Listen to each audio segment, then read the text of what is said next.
I was contracted a few months ago to work under FEMA. It was just a temporary contractor team formed for a specific incident. We were given a task involving Yellowstone National Park. We were part of what I can only really refer to as a corpse recovery team at Yellowstone. This was not any kind of search and rescue operation. We were not hoping for survivors and investigating and combing the area for missing 411 cases. We were tasked specifically for retrieval of a dead body. Multiple dead bodies. Why FEMA specifically? That is something that I was not privy to. I get the check, sign the papers, and just do my damn job. See, usually, we would not ever be tasked with something as mundane as a couple of dead bodies in a busy national park. People go missing all of the time. They get lost, they stumble off the trail, they injure themselves, they have run-ins with wild animals, etc. It's expected, unfortunately. None of that is strange.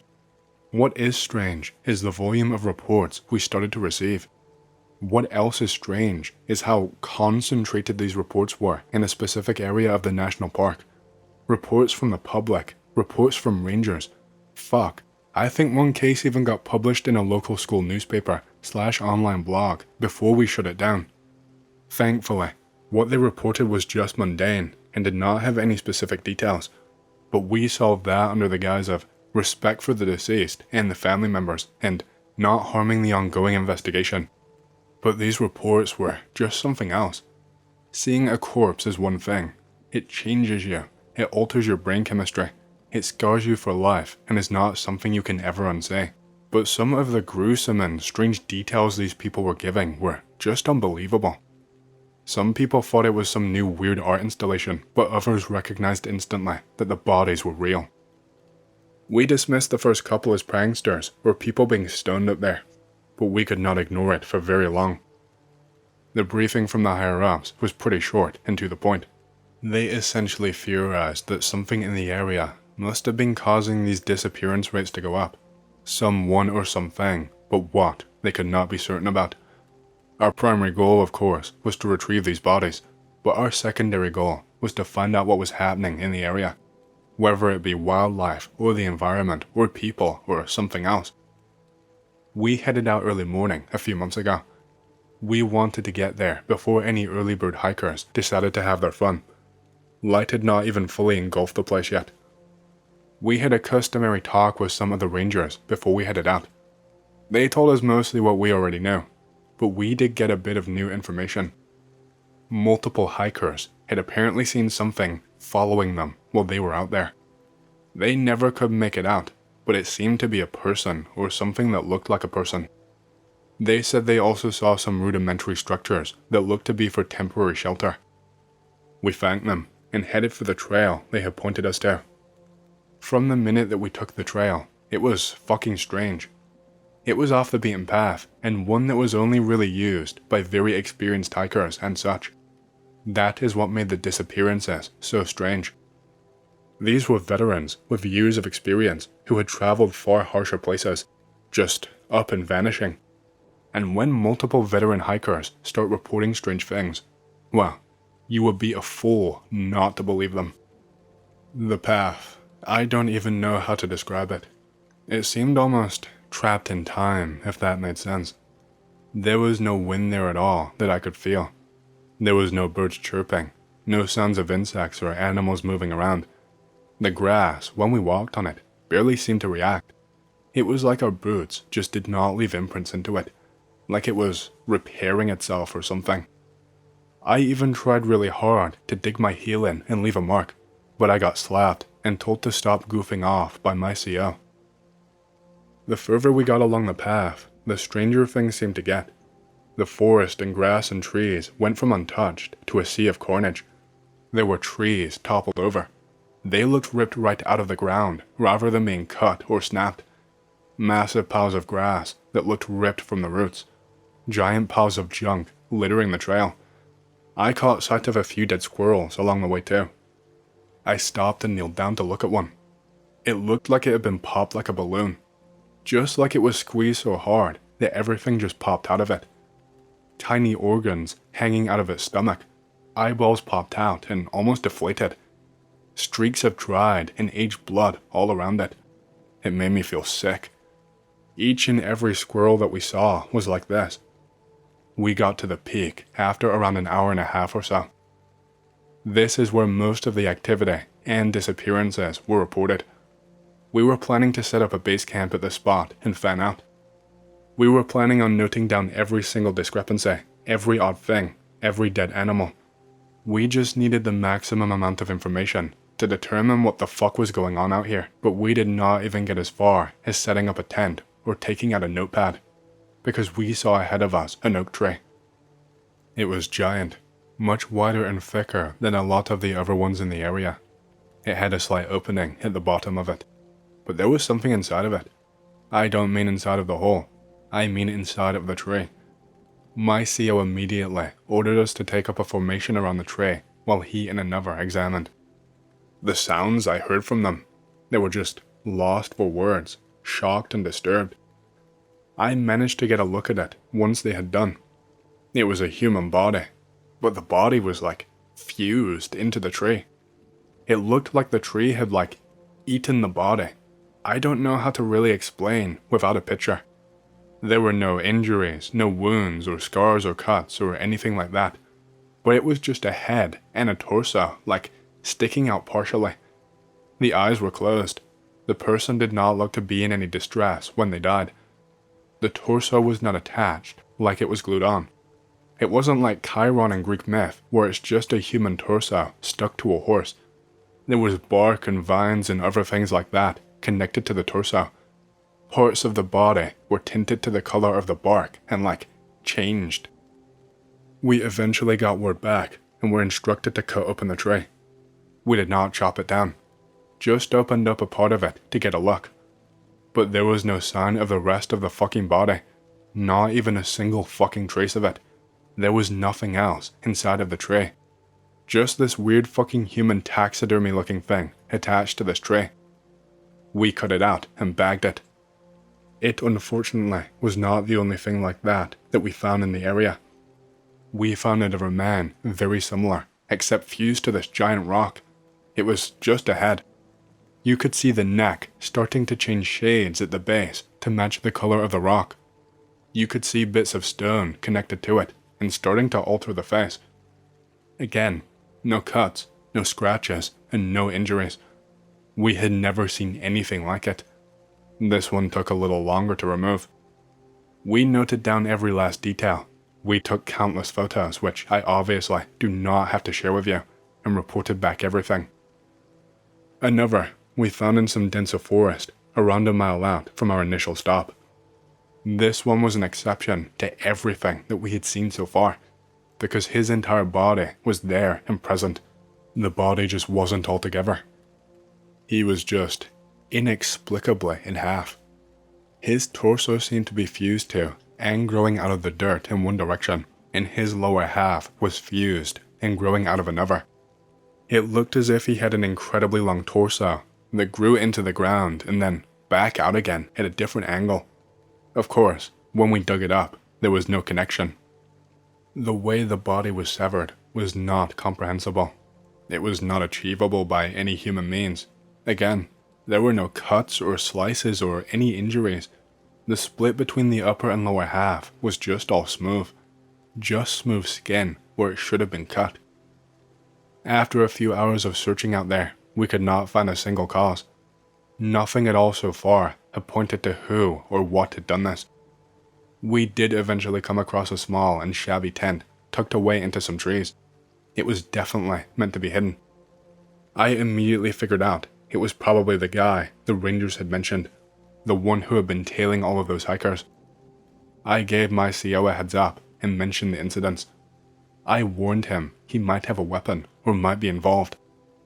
We formed up around the tent, ready to kill the fucker if he tried anything. We gave him a verbal warning, and you could see the impression in the top of the tent when he shit his pants. He mumbled something, but I could open the top of the tent with my knife and dragged him out by his overgrown hair. He was still mumbling once I stood him up in front of us. He was very clearly very shocked, but he also seemed a little bit out of it. He looks really messed up and dirty and homeless. My CO starts rapid firing questions his way, but his brain cannot keep up. My CO gets impatient and slaps the shit out of him. We are like, boss, give us a minute and we will get him to talk. We eventually got him to settle down and be willing to talk. The offer of fresh water and some food made all the difference. The answers that he had for us were just strange though. Maybe not so much for someone in his state, but fuck. When we asked him about the people, if he'd seen them prior to their disappearances, he said yes. He said he had watched and stalked them before approaching them. He said they were scared at first, but were soon very willing to talk and open to the offer. We were like, what the fuck are you talking about? What offer? He just said that he gave them an offer to travel somewhere better, a fresh start, somewhere kinder than this earth where they could have a good life. All of us started getting really frustrated by this point. We asked him to tell us exactly what the fuck he means in layman's terms. And then he starts going off on this spiel about how he's guiding others to a new world on the orders of a higher being. And he tells us how he's waiting for his own time to come and that he hopes it's soon and he is starting to grow weak. He finally told us that he can only go where they have gone if he helps guide them there. He will not elaborate on that, no matter how much we threaten to hurt him. He will not tell us who put him up to it. He won't tell us how he guides them either. He just keeps saying vague shit about showing them the way and leading them down the path. We proceeded to beat the shit out of him before gagging him, blindfolding him, and cuffing him. He was the problem for an actual interrogator now. Dealing with this bullshit was not part of our job. We eventually called in a specialist team to further assist with removing some of these bodies, as the tools that we brought were not fully sufficient for all of them. We never really got an answer as to what happened to the people, but I got word on something else that happened. The guy that we arrested, the weird mumbling tweaker, he vanished. About a week after we arrested him, he was just gone from his cell. One of the guards told me this. He said he checked on him multiple times throughout that night, and nothing was wrong. He heard no sounds and no cries. He said that the only trace left of him in the cell was the clothes that he was wearing. They found no trace of him anywhere near the facility. There was no feasible way for him to escape without alerting the entire compound. We had already signed NDAs and shit prior to being hired, so we were stood down shortly after that. I have done other work since then, but nothing as strange and puzzling as this. The reports of missing people up there since we arrested that guy have slowed down to around the normal rate though. We also never got another report of strange corpses either. Hey, hope you've enjoyed the story so far. If you want to hear more, make sure to subscribe, like the video, and leave a comment because it lets YouTube know you like the content and helps more people to see these videos. My next big goal for the channel is 100,000 subscribers, and as a celebration, I will be doing a Q&A video once we hit that goal. Thank you, and back to the stories. This happened to me when I was 11 years old. My aunt and uncle invited me to join them and my cousins on a camping trip to Tishimingo State Park in Mississippi. It was the summer of 1997. My cousins were A, 13 years old, B, who was 15, and C, who was 8 years old. They were all packed into their family RV when they picked me up. I noticed right away that something was up with A. A just sat there staring out of the window, looking nervous. I asked him if he was okay. I dropped my backpack on the floor and slid over next to him. He looked at me and then looked out the open window again, saying that he was fine. My uncle started driving and my aunt turned around from the passenger seat. She told us we should get to Tishimingo in about 3 hours. After about an hour, I nudged A. The other two cousins were asleep. I said, "Seriously, what's wrong with you? You look like you're heading to the dentist or something." He sighed and said in a low voice, "We went here last year too." "Yeah, well, wasn't it fun?" "Something happened," he said. "Nobody believes me about it." I leaned in closer. "What happened?" Then he began. "It was the second night we were there. I had to pee real bad in the middle of the night, but the toilet in the RV was clogged up. Dad said he would fix it in the morning, but I couldn't hold it. So you went outside?" Yeah, there was a bathroom building about 100 yards away from where we parked. I took a flashlight and went, but I did not make it all the way there. I asked him, "Did you go in the bushes?" He nodded. But while I was peeing, I heard this noise, like someone mumbling but not in English. I don't think it was coming from the bushes. It was maybe 10 feet away from me. What did you do? I pointed the flashlight over there and I saw a man crouching in the bushes, except he had the head of a boar, and not like a mask or anything. It was part of him. He was mumbling and digging in the dirt with his bare hands. No way. I was not sure whether to believe him. "I'm not making this up," he insisted. I ran back to the RV so fast I didn't even zip up properly. I told my parents what I saw, but they said I had a bad dream or saw things in the dark. I was not asleep when I saw it, I swear. Did you see it again after that? No, but I kept hearing noises around the RV at night, like snorting and footsteps. Nobody else heard it though. You believe my story, right? I'm not making this up, man. I was not sure what to think, honestly. On one hand, A was not the type to make up stories. He was actually pretty serious for a kid his age. But what he claims to have seen made no sense. I believe that you saw something scary. Yeah, maybe it was a hunter with some kind of gear on. Maybe a hunter killed a boar nearby and was lifting the head. Who knows? He shook his head at me, saying that it was not gear and it was not a hunter, claiming that hunters don't go out in state parks after nightfall. Before we could talk anymore, my aunt announced that we were stopping for lunch. The conversation moved on from there, but I did keep thinking about what he told me. We arrived at Tishimingo State Park in the early afternoon. The place was beautiful, with these huge rock formations, and the clear water of Bear Creek ran through it. My uncle parked the RV in a designated spot, not far from one of the bathroom buildings. I think it was the same spot as last year, judging by A's increasing anxiety. "Come on, boys," he called. "Let's get set up, and then we can go for a hike before dinner." The rest of the afternoon passed normally. We hiked some trails and saw some cool rock formations, and C even fell in the creek once. He had to change clothes.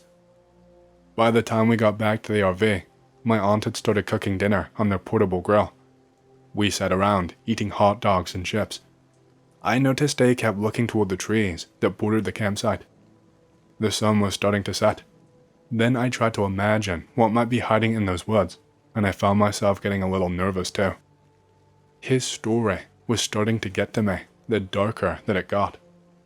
After dinner, my uncle built a campfire and we roasted some marshmallows. But as it got darker, I started to notice something.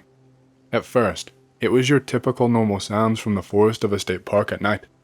Branches creaking and rustling leaves, a splash in the water nearby. But then I heard a distinct sound, a snort, like a pig or a boar. The first time I heard it, I looked right over at A, and he had gone completely still. "Did you hear that?" I whispered. He started to rapidly nod. "Probably just a wild pig, boys," my uncle said. "They're all over these woods. In fact, the woods here are kind of infested with them. Nothing to worry about as long as we do not bother them, and be sure to get inside the moment that we spot one."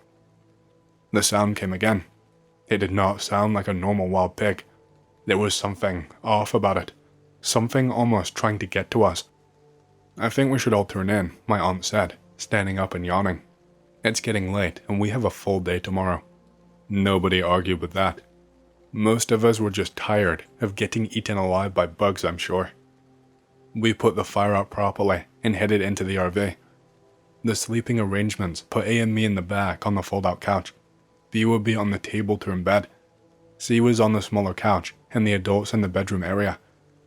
As we settled in, I could tell that A was not going to sleep very well, if at all. He was just rigid, staring straight up at the ceiling. "It's going to be okay, dude. Nothing is going to get in this RV. And your dad said it's just wild pigs." "It's not," he said. "It's probably that thing I saw." "The thing you saw?" "Yeah, the boar man."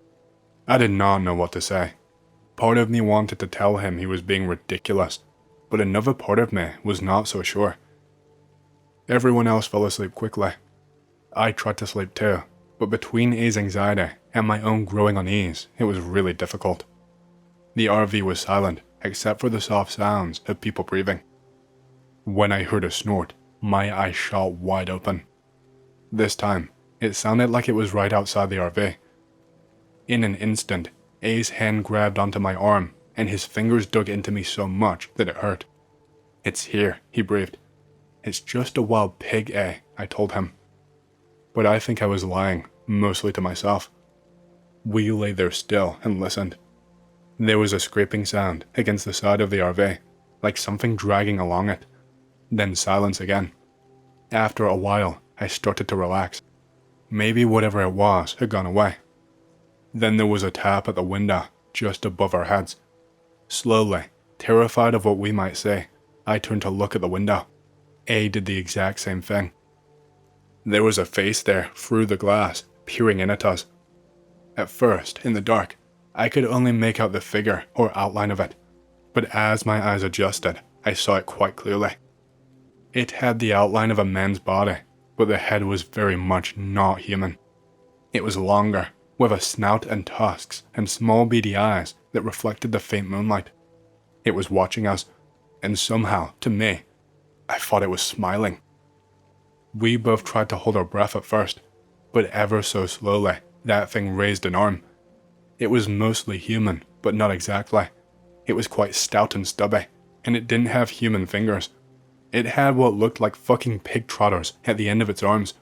Much longer though, and it had 5 of them on each hand. They glinted. It had what looked like fucking claws at the end. It placed them slowly on the glass of the RV, and I had to hold A's mouth so that he would not scream. We thought maybe it couldn't see us through the glass. Maybe it would not notice us or hurt us if we did not make a noise. It turned its head to the side a few times, like a dog does, and then in an instant, it pierced the fucking window. It didn't shatter, but the claws on the end of its hands pierced straight through. It left 2 identically sized holes in the glass. If we were any closer, it would have pierced us too. This time, I let go of A, and we both screamed for help. Meanwhile, this thing was now crouching down and had its eyes up against the holes it had created. It was fucking looking for us. We both scrambled away from the window and fell to the floor. The RV erupted into chaos. Lights flicking on, C starting to scream, B was demanding to know what was going on, and my uncle was shouting over everyone. "Calm down, everyone. What's happening?" he said. "There's someone outside," A screamed, pointing at the window. "The boar man, he's right there." My uncle grabbed a flashlight and his firearm and rushed to the door. He yanked it open, even though my aunt was now telling him not to go out there. He stepped outside, sweeping the area with the flashlight.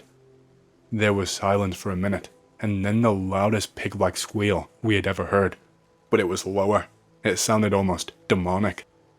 Then we heard 2 gunshots ring out, and an even louder squeal. For a full minute, we were all sitting inside the RV, wondering if he was going to come back alive. And he did.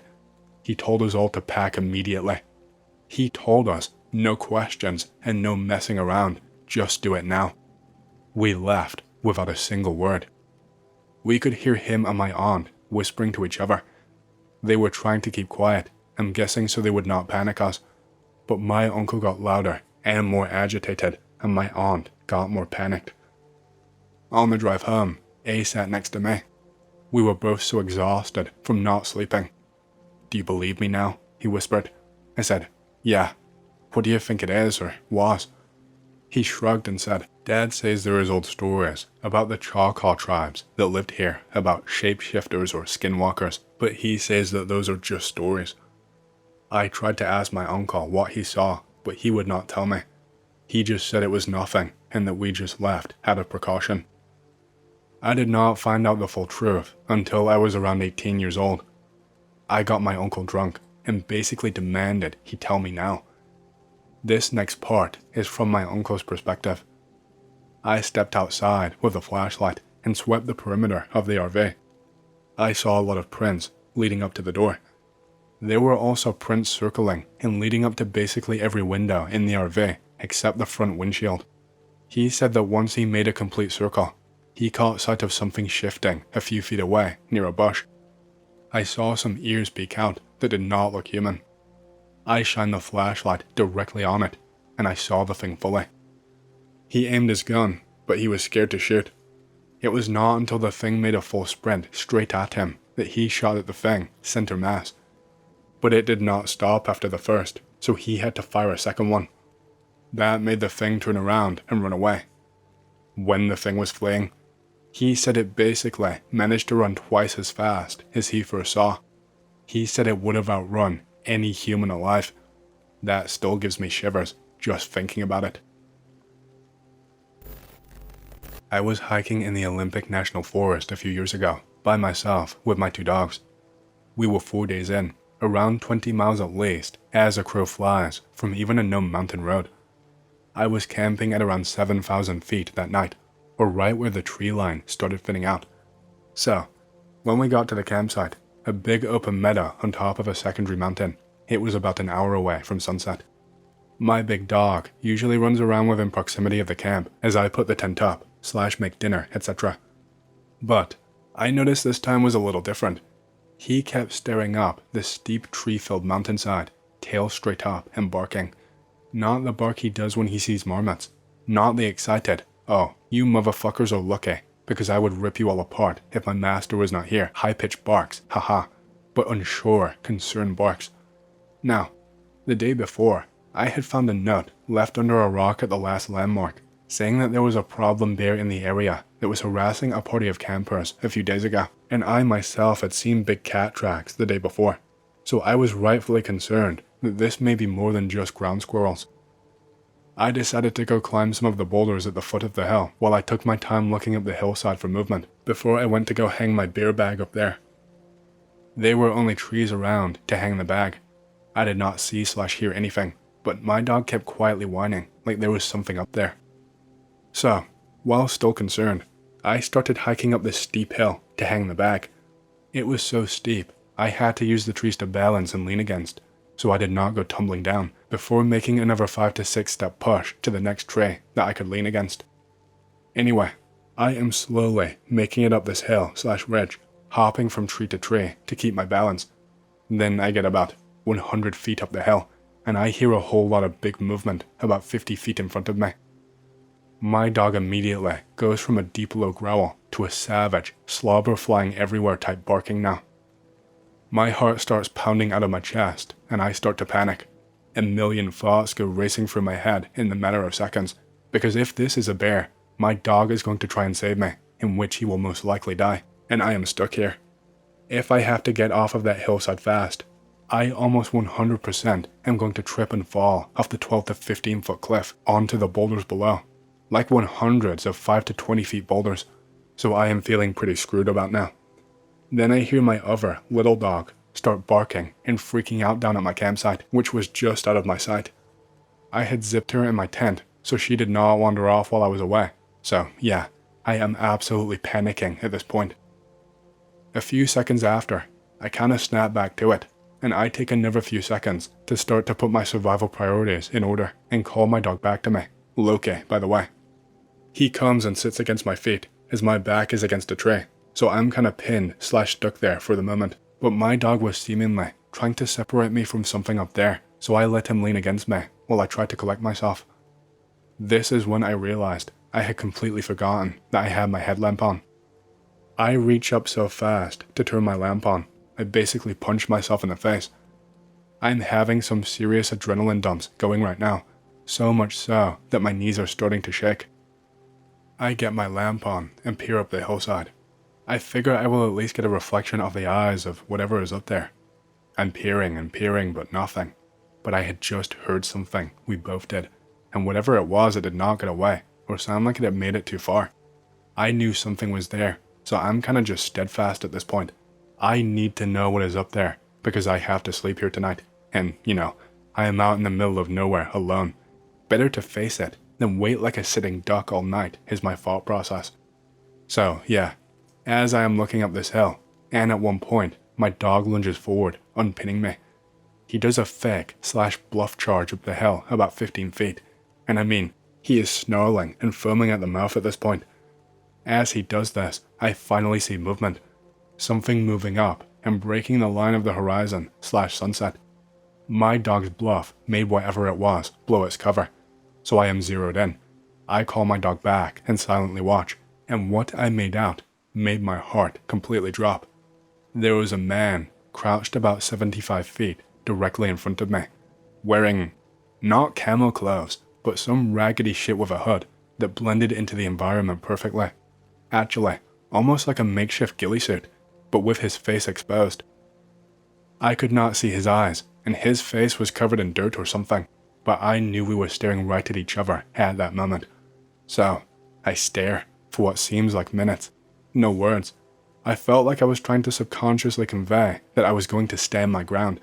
I wanted him to know I saw him, but I guess I was just too shaken to speak. As I am staring, my little dog back at the campsite started to bark her head off again, like she was scared, and I also had to get off of that hill before total dark, or I could be seriously hurt / risk dying trying to get back down. So, carefully, I start heading down the hill with my dog, who does not want to leave but listens.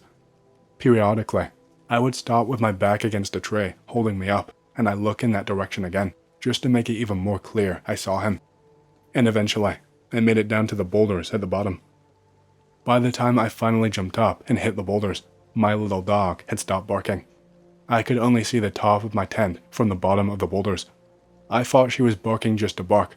Dachshunds do that, or just barking back at my dog. But when I get there, my little dog had somehow gotten out of the tent and was walking around the camp growling, with her little tail sticking straight out. Still trying to hold it together, I thought, okay, maybe she just got her nose between the zippers and worked her way out. But I was positive I had zipped it so the zipper tab / openings were at the very top of the tent door, out of reach. So, in a mixture of being terrified, pissed off, and the feeling of needing to do something, I reached into my day bag and pulled out my .40. I fire a single shot into the air as the sun was setting, climb into my tent without eating, and lay with my gun next to me until first light. As soon as the sun came up, I was packing up my shit and leaving, heading back down the mountain. It sucks, it was all downhill back, but I could not cover the ground to get back to my car in one day. It was dark by the time I made it to the last camp, about 4 miles away from my vehicle, but thankfully, there were other people there. We sat around a fire they made, and I felt pretty relieved and safe. They start to tell me they are planning to head that way where I was the night before in the morning, so I tell them my story in detail.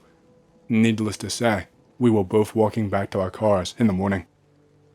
The thing that still creeps me out to this day though, is when I got home and started reading reviews of the same hike I was on, other people had similar experiences like mine as well. Even a man found dead from a fall around the same boulder range 2 years ago, and a woman was found murdered there last year.